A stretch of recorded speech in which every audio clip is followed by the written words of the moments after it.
Assalamualaikum warahmatullahi wabarakatuh. Kembali lagi di channel Kisah Warganet. Di video kali ini, saya akan menceritakan sebuah cerita. Cerita ini berjudul Rinjani dan Tetangga Pelaku Pesugihan Ular, Operasi Gaib.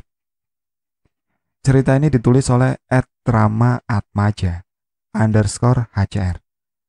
Bagi teman-teman yang belum follow, silakan di follow, biar teman-teman bisa membaca tweet-tweet dari beliau. Link sudah saya sediakan di kolom deskripsi. Oke, seperti apa ceritanya? Langsung kita ke ceritanya. Kurang lebih sudah setengah tahun, Rama dapat DM dari salah satu pembaca yang menceritakan kisahnya. Sebut saja namanya Rinjani, anak seorang paranormal bernama Darto, yang hidup di desa para pelaku pesugihan. Karena ulah tetangganya, Rinjani sampai sakit dan dioperasi gaib. Secara medis, Rinjani tak mengalami sakit apapun. Keluarganya pun tak luput dari teror sang tetangga yang hendak mencari tumbal untuk pesugihannya. Karena Darto sesekali menghalangi niat tersebut. Nama tokoh, tempat, dan kejadian peristiwa di dalam cerita ini telah disamarkan. Kalau ada kemiripan dari nama dan sebagainya, mungkin hanya kebetulan semata. Cerita pun akan diberi bumbu untuk memerindah jalan ceritanya. Desa Tulak Saya, atau yang dikenal dengan desanya para pelaku pesugihan. Tanpa ragu, para penduduk desa ini banyak yang muja melakukan pesugihan. Muja kuntilanak, pocong, tuyul, dan sebagainya. Seakan tak memikirkan dampak ke depannya. Yang penting kaya, urusan nanti ya nanti. Terik mentari menyengatkan panasnya, hembusan angin melambaikan dedaunan. Sepakan daun kering berguguran, terdengar begitu lantang. Semakin terdengar jelas di telinga Darto, yang kala itu sedang duduk santai di bawah kipas gantung di ruang tamu. "Permisi," ucap seseorang tengah berdiri di depan pintu.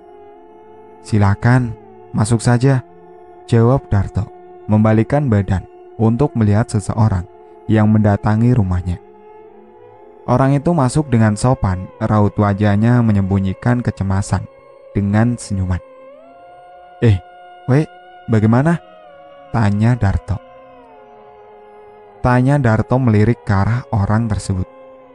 "Ini Tok, aku ada perlu sedikit," jawab orang itu.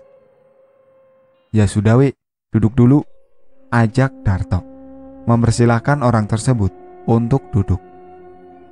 Ranggalawi, tetangga Darto yang tidak mempunyai pekerjaan, siang itu bertamu ke rumahnya untuk mengutarakan suatu hal. Lawe duduk di sebelahnya, sedangkan pandangannya terus menatap ke bawah menunduk. Dengan senyum ragu, dia pun menoleh ke arah Darto sambil berujar, "Aku mau kaya Tok," ucapnya mengagetkan Darto. "Aku pun ingin kaya we, bagaimana sih maksudnya?" ucap Darto menepuk pundaknya. "Carikan pesugihan Tok," jawab Lawe tanpa ragu. "Yang benar saja, kamu mau muja?" tanya balik Darto, kaget. "Iya Tok," jawab Lawe lagi, singkat. "Maaf saja we, aku bukan dukun," keluh Darto. "Tapi kamu kan paranormal, mengerti hal begituan," ucap Lawi, kokoh dengan pendiriannya. "Duh, sudah berapa orang datang minta muja," gumam Darto. "Jadi bagaimana Tok?" tanya Ranggalawe lagi dengan nada kesal. "Ya tidak bagaimana-bagaimana, aku kurang ngerti hal pesugihan tuh," jawab Darto menatap kesal. "Ya sudahlah Tok, aku permisi," ujar Lawi bangkit dari tempat duduk dengan nada kesal, lalu berjalan keluar rumah. "Ya sudah, maafnya saja ya," ucap Darto menggelengkan kepala. Di sisi lain, Rinjani tengah asik main di depan samping rumahnya yang terdapat beberapa pohon berukuran besar. Dia tengah main dengan teman sebayanya. Rinjani mendadak melirik ke arah Ranggalawi yang keluar dari dalam rumahnya dengan raut wajah penuh kekecewaan. Rinjani, gadis belasan tahun yang menginjakan kaki di sekolah menengah pertama. Kala sore tiba, dia datang ke guru spiritualnya yang merupakan seorang ulama. Berbeda dengan bapaknya yang bekerja sebagai paranormal yang mempelajari aliran kejawen. Darto atau bapaknya Rinjani, beliau paranormal biasa yang suka membaca garis tangan dan menyembuhkan orang-orang yang terkena sihir. Dalam pengobatannya tentu saja memiliki resiko. Bapaknya sering mendapatkan kiriman gaib dan terkadang jatuh sakit. Dampaknya pun terkadang berimbas ke orang lain, seperti ibunya atau Rinjaninya sendiri. Karena hal inilah Rinjani merasa kasihan dan mencoba untuk menekuni ilmu spiritual guna menolong bapaknya kalau terjadi sesuatu yang tidak diinginkan. Namun sebelum Rinjani mempelajari hal spiritual, dia terkena sakit yang lumayan lama. Bapaknya tidak bisa menolong Rinjani. Berobat ke rumah sakit pun bukanlah hal yang seharusnya dilakukan karena dokter tidak menemukan penyakit apapun. Lawe membaringkan tubuhnya di atas ranjang. Jendela kamar dibuka lebar-lebar untuk menyambut angin yang datang guna mengusir gerah. Lawe tak mempunyai kipas angin, jangankan kipas, buat makan sehari-hari saja kesusahan. Tahayal meminjam ke sana kemari, namun terkadang tidak mendapatkan hasil. Angannya melayang jauh memikirkan kemana dia mencari informasi tentang pesugihan. Ingin mendatangi Pak Rohmat, tetapi merasa enggan, takut kalau dia tersinggung karena menanyakan perihal pesugihan. Pak Rohmat, namanya sudah terkenal sebagai orang kaya dadakan yang memuja pesugihan Buto Abang. Namun seperti warga lainnya yang melakukan pesugihan pula, seakan pekerjaan ini sah-sah saja bagi para warga. Tetapi terkadang warga pun geram kalau ada salah satu tumbal atau korban yang merupakan kerabat terdekat. Namun apa bisa dikata, di desa yang terasingkan dan jauh dari perkotaan, uanglah yang memegang kuasa atas segalanya. Sudahlah, apa nantinya saja, dicoba dulu, pikir Lawi, mengangkat tubuhnya duduk. Lawi mengambil nafas panjang, mengambil kaos usang yang dia lepas karena kegerahan dan memakainya lagi, lalu pergi ke belakang untuk mengambil sepeda kesayangan. Ketika Lawe masuk ke dalam kamar, istrinya keluar rumah, ngumpul dengan tetangga yang sedang nongkrong di ranjang bambu, tepat di belakang samping rumahnya. Lawe keluar dengan sepeda bututnya, menutup pintu, dan mulai berlari kecil, menuntun sepedanya, lalu naik. Lawe mengayuh sepeda dengan perasaan yang masih ragu. Lawe mengayuh sepedanya melewati area persawahan, karena dia pikir Pak Rohmat pasti ada di sekitar area sawah. Tak butuh waktu lama dia mencari. Akhirnya dari kejauhan terlihat seorang lelaki berkemeja dengan perut buncit, tengah menunjuk-nunjuk untuk mengarahkan para pegawai. "Pak Rohmat!" teriak Lawi dengan senyum mengembang. "Ewe, bagaimana? Hutang beras lagi?" tanya Pak Rohmat dengan raut masamnya. "Bukan juragan beras," ucap Lawi dengan tutur bahasa lembut sambil turun dari sepedanya. "Bos, mau pesugihan, datang kemana ya?" lanjutnya berbisik. "Jangan bicara di sini, nanti yang gak tahu jadi tahu. Datanglah nanti malam ke rumah," balas bisik Pak Rohmat. "Siap bos, ada tidak?" tanya Lawe cengengesan. Ada tidak apanya?" tanya balik Pak Rohmat geram. "Ya cuma sekilo saja, nanti tidak lama lagi juga kaya," jawab Lawe dengan senyum malu. "Ya ada, tuh kukasihani malah ngelunjak. Sawir, ambilkan beras kilo, berikan pada anak ini," pinta Pak Rohmat. "Iya pak," jawab Sawir, berlari kecil mengambil kantong plastik untuk diisi beras 1 kilo. Lalu diberikan kepada Lawi. "Terima kasih Gan, nanti malam datang," ucap Lawi dengan senyum mengembang. Jangan tidak datang. Aku sih kasihan sama kamu yang banyak hutangnya.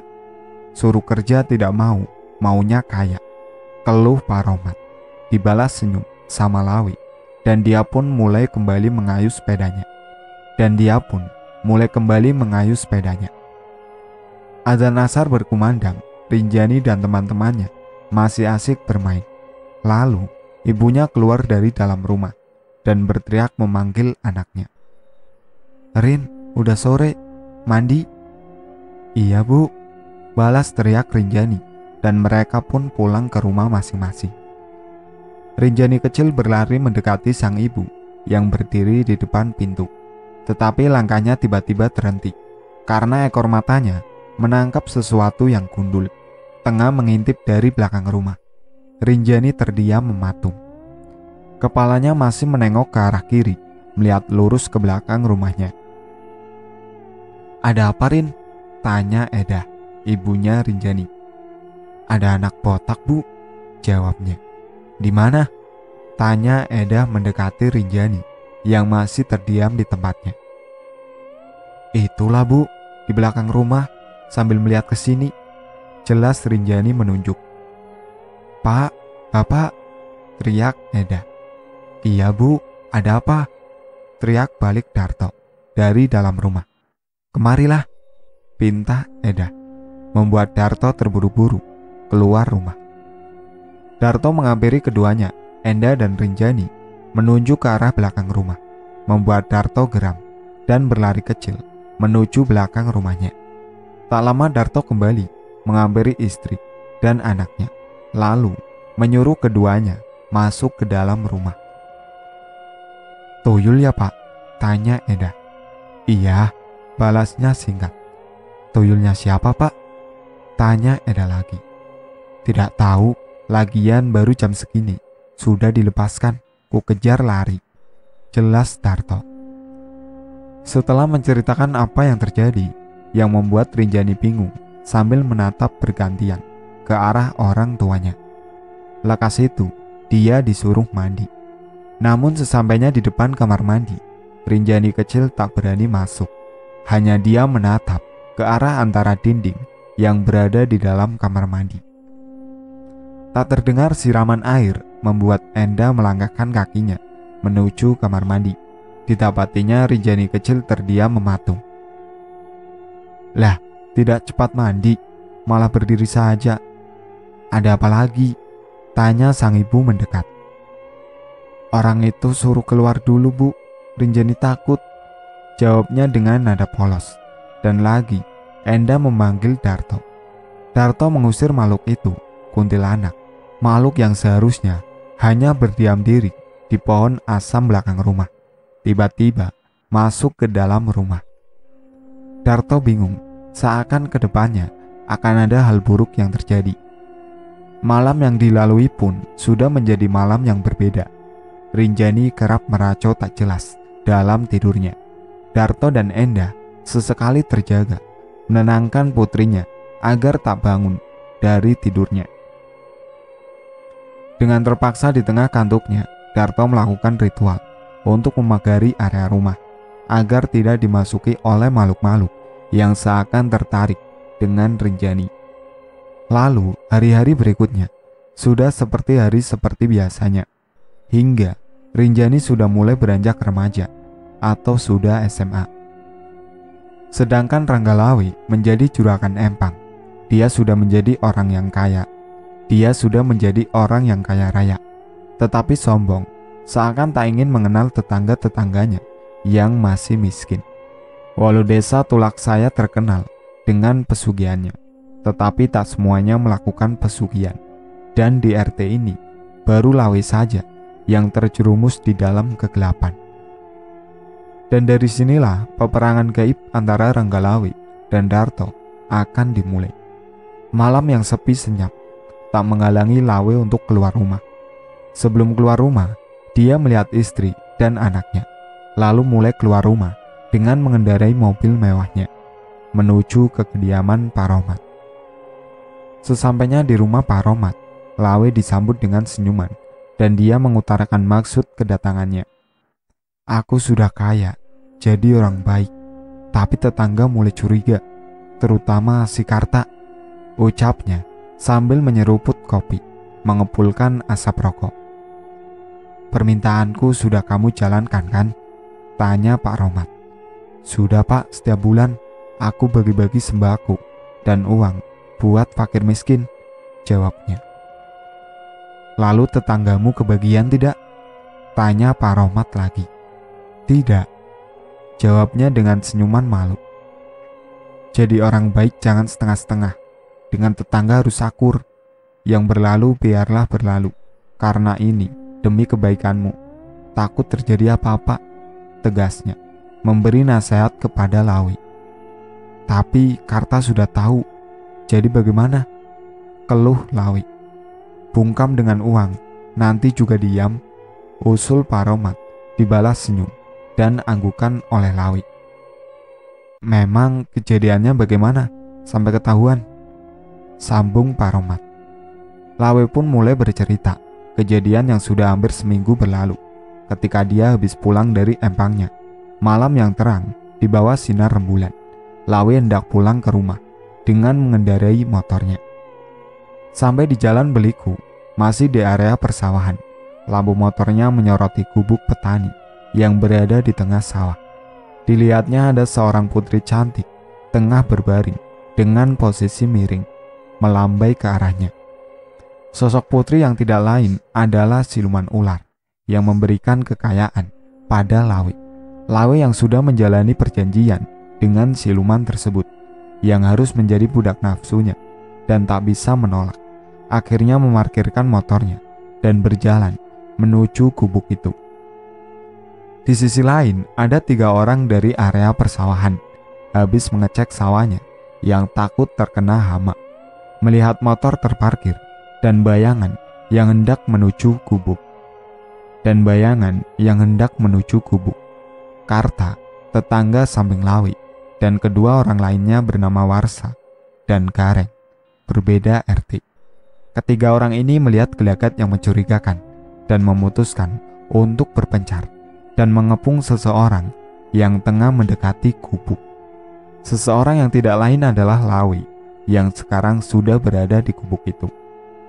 Sedangkan ketiga orang yang hendak mengepungnya berjalan perlahan mengendap. Lawi melepaskan semua pakaian yang dia kenakan sambil bercium dengan sang putri. Lantas mulai membaringkan tubuh sang putri dan Lawi menindihnya. Goyangan hebat di gubuk reot membuat ketiga orang yang hendak menangkapnya menjadi terburu-buru, ingin cepat sampai di gubuk dan memergoki seseorang yang tengah berbuat mesum di dalam gubuk itu. Gubuk tanpa dinding seperti pos, tetapi terbuat dari bambu, dan untuk bagian atasnya menggunakan esbes. Ketiga orang itu sudah mengambil posisi bagian belakang, kanan dan kiri.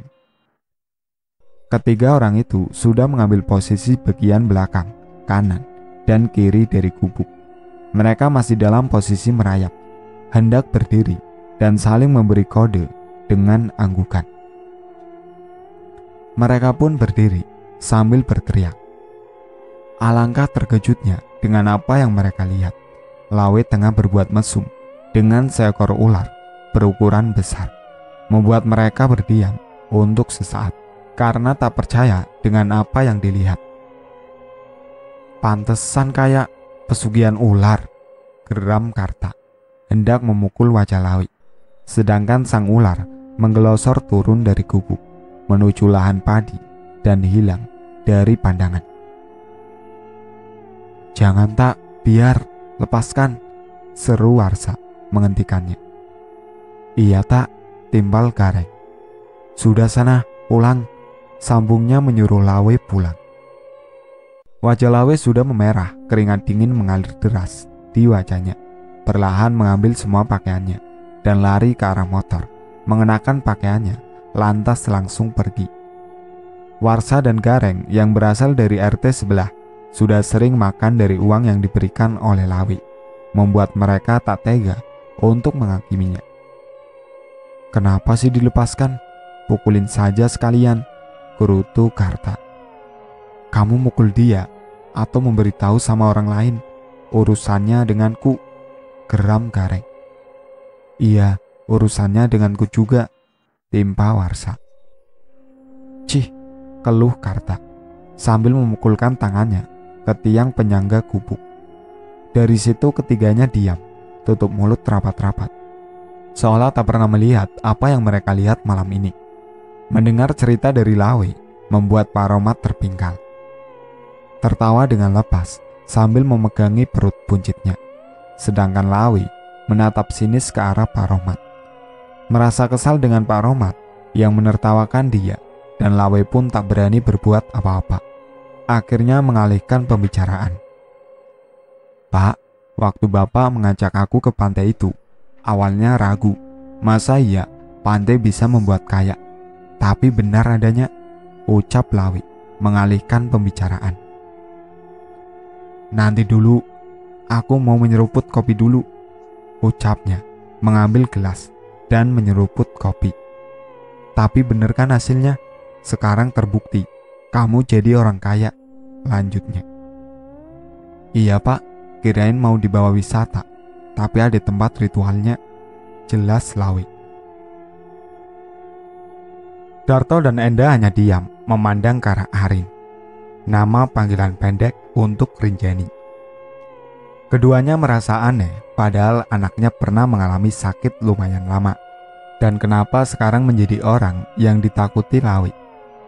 Apa mungkin gara-gara beda ilmu? Arin belajar ilmu putih, paman Lawe pakai ilmu hitam. Lanjut Arin bertanya, namun dijawab gelengan oleh kedua orang tuanya. Terus Lawe bakal kaya sampai kapan Pak? Potong Eda mengalihkan pembicaraan. Sampai umur Arin 21 tahun, jawab Darto. Oh iya Pak, kemarin bertemu Tomo di pasar. Katanya disuruh Bapak main ke sini, tapi rumahnya tidak ketemu. Kan aneh, malah ngomongnya hutan, tidak ada rumah-rumah, ucap Eda. Memang betul, orang yang bisa melihat di sini itu tidak ada rumah, tidak ada desa, cuma terlihat hutan, jawab Darto. Rinjani yang merasa tidak dihiraukan segera masuk ke dalam kamar, meninggalkan ibu bapaknya, dan segera membaringkan tubuh ke atas ranjang untuk tidur. Malamnya ia terbangun, lantas melakukan sholat tahajud, disertai menjalankan amalan yang diberikan oleh sang guru spiritual. Namun, ia penasaran dengan makhluk pesugihan Lawe dan memanggilnya untuk hadir. Secara tiba-tiba, sosok ular datang dengan suara yang mendesis. Sosok ular pesugihan yang melakukan perjanjian dengan Lawe mendatanginya karena merasa terpanggil. Arin kaget, ia takut dan berteriak. Sontak membangunkan kedua orang tuanya yang sedang terlelap. Pak, bangun Pak. Arin, ucap Eda membangunkan Darto, menggoyangkan tubuhnya. Ada apa sih Bu? Keluh Darto menguap. Arin, ucap Darto kaget. Lantas segera bangun dari ranjang. Mereka bergegas menemui Arin di kamarnya. Kebetulan Arin tidak menutup pintu rumahnya. Terlihat sosok ular menatap Arin dengan lidah yang dijulurkan. Kok bisa ada ular Pak? Tanya Eda ketakutan. Arin, macam-macam saja, keluh Darto sambil mencari sapu untuk mengusir ular itu. Ular tersebut merayap masuk ke dalam ranjang. Pas dilihat, tiba-tiba menghilang. Tak ada tempat untuk masuk, tak ada celah untuk pulang. Tetapi ular itu bisa ada di dalam kamar. Ular dari mana Pak? Kok bisa masuk? Keluarnya dari mana? Tanya Eda. Tanya anakmu, ketus Darto, berlalu meninggalkan kamar, lantas duduk di ruang tamu. Arin menangis ketakutan, lalu dengan nada bicara yang sedikit terbata, ia menjelaskan kepada sang ibu kalau dirinya lah yang memanggil khodam pesugihan Rangga Lawe. Niatnya hanya untuk memastikan apa benar kalau tetangganya itu melakukan pesugihan siluman ular. Darto, anakmu sudah ikut campur, siap-siap jadi tumbal, ucap sosok yang mengambil alih tubuh Arin. Lalu tubuhnya lemas, sosok tersebut berhasil dikeluarkan oleh Darto. Akan tetapi, belum usai. Sosok-sosok lainnya mencoba mengambil alih tubuh Arin, membuat Darto kewalahan. Sedangkan Eda hanya bisa menangis sambil berdoa di dalam hati agar anaknya bisa terselamatkan. Dan tak lama, Arin kembali siuman. Sang ibu langsung menghampiri, mendekap anaknya dengan tangisan. "Sudah selesai, Pak?" tanya Eda. "Belum, Bu. Masih banyak yang ada di dalam tubuhnya Arin, tapi tidak bisa mengambil kesadarannya," jawab Darto. "Ya Allah, Arin," ucap Eda. "Lalu bagaimana, Pak?" lanjut Eda, masih mendekap hangat tubuh anaknya. "Tidak sanggup, banyak sekali yang masuk. Nanti minta bantuan sama orang yang ilmunya lebih tinggi. Sementara yang penting jangan sampai kesurupan," jelas Darto. Setiap hari, hampir setiap malam, Arin tak bisa tidur nyenyak. Darto sedikit belum sempat membawa Arin ke gurunya untuk disembuhkan lagi. Karena sebelumnya, memang Arin sudah sering mendapatkan gangguan gaib. Tetapi berbeda dengan kali ini, yang sampai ingin menjadikan Arin tumbal pesugihan. Dan di setiap malam itu juga, Darto selalu terjaga, karena Arin sering teriak-teriak tak jelas. Dan Darto terus mengobatinya, sampai tubuhnya mulai drop. Lalu setelah ada waktu senggang, setelah beberapa hari berselang, Arin kembali dibawa ke sang guru untuk diobati. Akan tetapi, tak sepenuhnya sembuh kalau Arin masih tinggal di desa itu. Sosok tersebut akan terus datang menempel ke tubuhnya, hingga diputuskanlah agar Arin pindah sekolah dan menetap di sana. Tepatnya tahun 2012, Arin melanjutkan hidupnya yang baru di sekolahan dan tempat barunya di kota berbeda. Setelah kepergian Arin di kota lain, yang jadi sasaran selanjutnya adalah Darto. Dia sempat sakit beberapa hari, tetapi bisa menanganinya, dan mungkin hanya karena memberi peringatan saja padanya agar kelak tak lagi ikut campur dalam segala urusan Lawe. Walau jauh, Arin masih sempat menghubungi keluarganya. Jadi ia tahu kalau ada sesuatu yang terjadi. Bahkan ia diberitahu kalau tetangga rumahnya yang jadi sasaran Lawe selanjutnya, yakni keluarga Karta, yang waktu itu sempat memergoki Lawe tengah melakukan ritual persetubuhan dengan siluman ular. Beberapa tahun telah berlalu, kekayaan Rangga Lawe tidak berkurang sedikit pun, tetapi sampai saat ini masih kaya dan terus kaya. Dia melanjutkan perjanjian pesugihannya, dan untuk anak-anak Lawe sendiri tidak ada yang ditumbalkan. Tetapi dia menumbalkan anak-anak dari para pegawai, tetangga, atau anak dari orang lain yang tidak dikenalnya. Tak ada lagi suaminya, bahkan sang anak pun tidak ada. Tetapi masih ada keluarga yang lain yang sesekali menemaninya di kala kesepian.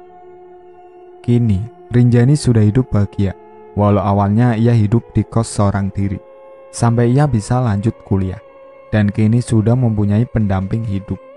Terakhir bercerita ke penulis, Rama, lewat DM, kalau ia sedang dalam keadaan hamil, dan memutuskan menghapus aplikasi Twitter dari ponselnya pada bulan Desember 2020. Itulah akhir cerita dari Rinjani dan tetangga pelaku pesugihan ular. Sekian dari saya. Wassalamualaikum warahmatullahi wabarakatuh.